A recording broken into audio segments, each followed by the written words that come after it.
ఎస్క్యూఎల్‌లో కంకాట్ function గురించి తెలుసా? ఇక్కడ ఇచ్చిన టేబుల్‌లో 3 కాలమ్స్ ఉన్నాయి. Employee ID, first name, last name. మనకి అవుట్‌పుట్‌లో ఫస్ట్ నేమ్, లాస్ట్ నేమ్ కలిపి ఫుల్ నేమ్ అని రావాలి. ఈ రిక్వైర్మెంట్‌ని ఫుల్‌ఫిల్ చేయడానికి నేను యూజ్ చేసే ఎస్క్యూఎల్ ఫంక్షన్ కంకాట్. కంకాట్ అంటే మర్జ్ ఆర్ యాడ్. ఈ కంకాట్ ఫంక్షన్‌కి మనం పంపిన పారామీటర్స్ అన్నీ కలిపి అవుట్‌పుట్ ఇస్తుంది. ఫర్ ఎగ్జాంపుల్ ఇక్కడ కంకాట్ పుష్ప, రాజ్ 2 పారామీటర్స్ పంపాను.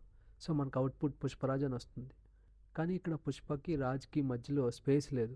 ఇప్పుడు నేను కంకాట్లోకి పుష్ప స్పేస్ రాజ్ అని 3 పారామీటర్స్ పంపిస్తాను. ఇప్పుడు మన అవుట్పుట్ చూస్తే పుష్ప రాజ్ విత్ స్పేస్ వచ్చింది. ఇలాగే ఇప్పుడు నేను కంకాట్లోకి పుష్ప స్పేస్ 2 అని పంపిస్తున్నాను.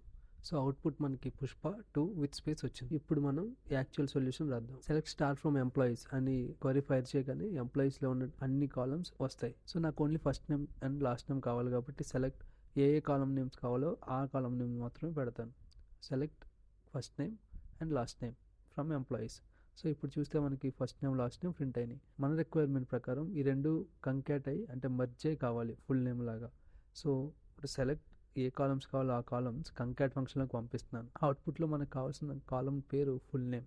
అందుకని ఇక్కడ as full name alias use చేసి ఫ్రమ్ ఎంప్లాయీ టేబుల్ అని క్వరీ ఫైర్ చేయగానే మనకు కావాల్సిన అవుట్పుట్ ఇలా వస్తుంది.